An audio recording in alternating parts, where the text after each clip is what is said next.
Lukas pasal 1 ayat 1 sampai 3, biar tahu kita sopo sing nulis Bibeli. Maka aku memilih untuk menyusun traktat dan membukukan bagimu. Loh, tulisannya arek dino ya gak percaya. Shalom saudaraku, salam damai sejahtera di dalam kasih Kristus. Berjumpa lagi dengan saya. Di Tuli kita akan belajar berapologetika bersama-sama di jalan ini. Jauh-jauh kuliah S3 sampai Facitan sana. Bukan Vatikan loh ya, tapi Facitan. Ustadz Bangun Samudra ini bukannya pinter, tapi justru malah sebaliknya. Di mana dia mengatakan bahwa kitab Injil Lukas ini tidak ditulis oleh Lukas, melainkan ditulis oleh Paulus. Dan Paulus hidup 300 tahun setelah Yesus. Seorang yang pernah kuliah teologi sungguhan tidak akan pernah membuat statement sebodoh ini. Mari kita bersama-sama melihat video berikut ini. Lukas pasal 1 ayat 1 sampai 3, biar tahu kita sopo sing nulis Bibeli. Maka aku memilih untuk menyusun traktat dan membukukan bagimu. Loh, tulisannya arek dino ya gak percaya. Dino itu pabrik roti Paulus. Dia yang nulis ini. Takon-takon orang ini. Apakah dia pernah ketemu Nabi Isa? Tidak pernah.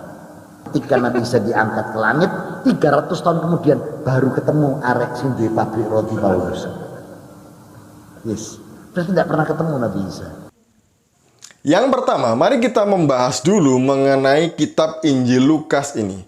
Menurut Ustadz Bangun Samudra tadi itu, dia mengatakan bahwa penulis Injil ini bukanlah Lukas. Benarkah demikian? Mari kita melihat di dalam Lukas pasal yang pertama, ayat yang pertama sampai yang keempat. Theophilus yang mulia, banyak orang telah berusaha menyusun suatu berita tentang peristiwa-peristiwa yang telah terjadi di antara kita. Seperti yang disampaikan kepada kita oleh mereka yang dari semula adalah saksi mata dan pelayan firman.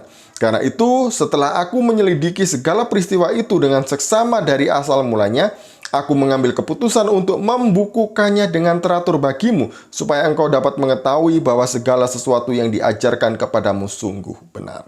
Jadi, penulis Injil Lukas ini adalah Lukas. Dan Lukas juga menulis kisah para rasul. Lukas menulis ini berdasarkan penuturan dari para saksi mata, yaitu para rasul. Kemudian teman-teman bilang dari Muslim itu, Lukas ini kan bukan dari 12 rasul, bukan saksi mata. Bagaimana mungkin dia bisa menulis Injilnya? Lukas tidak pernah bertemu langsung dengan Yesus. Benarkah demikian? Lukas bukan murid Yesus dan tidak pernah bertemu dengan Yesus. Hanya orang yang kurang jauh mainnya, kurang tebel baca bukunya, dan kurang kental kopinya yang kalau ngomongnya begitu ya. Jadi Lukas memang bukan anggota dari 12 rasul. Tapi Lukas adalah anggota dari 70 murid yang diutus langsung oleh Yesus berdua-dua. Kita bisa melihat di dalam Injil Lukas pasal yang ke-10 ayat yang pertama sampai yang ke-12. Jadi Lukas sendiri pernah bertemu dengan Yesus secara face to face, secara langsung. Jadi begitu ya. Nah, apa buktinya? Buktinya adalah kalau kita membaca buku sejarah gereja tertua, buku sejarah gereja abad permulaan, yaitu buku Ante Nicene Fader ini, di halaman 462, di situ dituliskan oleh Hippolytus, siapakah Lukas ini. Jadi Hippolytus itu hidup tahun 170 dan sampai 235 Masehi. Hippolytus adalah murid dari Irenaeus, Irenaeus adalah murid dari Polikarpus, dan Polikarpus adalah murid dari Rasul Yohanes. Jadi apa yang ditulis oleh Hippolytus ini masih sangat bisa dipertanggungjawabkan karena itu jaraknya masih berdekatan. Mari kita melihat di situ di halaman 462.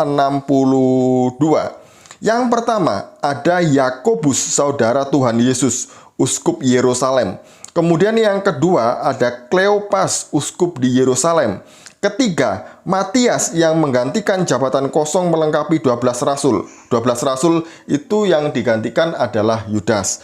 Kemudian Tadeus yang menyampaikan surat kepada Augarus, Ananias yang membaptiskan Paulus dan uskup di Damaskus, Stefanus yang mati syahid pertama kali, Filipus yang membaptis Sida-Sida, Prokurus, uskup di Nikomedia yang juga mati pertama, dipercaya bersama-sama dengan putri-putrinya, Nikanor mati ketika Stefanus mati syahid, Timon, uskup di Bostra, Parmenas, uskup di Soli, Nikolaus, uskup di Samaria. Kemudian Barnabas, uskup di Milan, Markus, penulis Injil, uskup di Alexandria, Lukas, penulis Injil. Nah, jadi di sini ya, di dalam bukunya Hippolytus ini, Markus dan Lukas itu termasuk mereka yang mengundurkan diri ketika Kristus berkata, sesungguhnya jikalau kamu tidak makan daging anak manusia dan minum darahnya, kamu tidak mempunyai hidup di dalam dirimu. Nah, Markus dan Lukas ini melarikan diri. Namun Markus kembali oleh pelayanan Petrus dan juga Lukas kembali oleh karena pelayanan Paulus. Dan Lukas menjadi rekan sekerja Paulus dan juga Barnabas. Jadi inilah 70 murid, masih banyak ya, ada Silas, kemudian Silwanus, dan seterusnya sampai 70 murid. Nah, di sini kita semua bisa melihat bahwa Lukas adalah anggota 70 murid yang diutus langsung oleh Yesus berdua-dua. Jadi kalau ada yang ngomong Lukas tidak pernah bertemu Yesus, bukan murid Yesus, itu ngaco. Dan kemudian kita ke statement Ustadz Bangun Samudra tadi itu, yang bangun tidur ngelindur. Jadi menurut dia, Injil Lukas ini ditulis oleh Paulus yang punya pabrik roti di Dinoyo. Ini selalu ngomong begitu, orang ini kayaknya punya sesuatu yang lain gitu ya. Selalu ngomong Paulus punya pabrik roti di Dinoyo. Ya, ada yang lain lah ya dia ini. Dan kemudian dia sambung lagi bahwa Paulus hidup 300 tahun setelah Yesus. Ini benar-benar ngawur dan ngaco sekali. Paulus itu hidup sejaman dengan Yesus. Paulus bertemu dengan Yesus secara langsung ketika dia pergi mau membantai, mau menghabisi orang-orang Kristen yang ada di Damsyik. Dan kemudian Paulus bertemu dengan Yesus setelah Yesus naik ke surga, dan disitulah titik balik pertobatan Paulus. Paulus dari orang yang sangat jahat menjadi orang yang baik, pemberita Injil, bahkan dia mati syahid. Berbeda ya, ada orang yang jahat, bertobat, bertemu Yesus, menjadi orang yang sangat baik, penuh belas kasihan gitu ya. Ada orang yang baik-baik, kemudian berubah malah menjadi buruk, itu juga ada. Jadi kalau Ustadz Bangun Samudra ngomong seperti itu ngawur. Nggak pernah ada Paulus itu hidup 300 tahun setelah Yesus. Jadi teman-teman, saudara-saudara muslim, harap cek sendiri di internet. Banyak loh data-data seperti ini ya.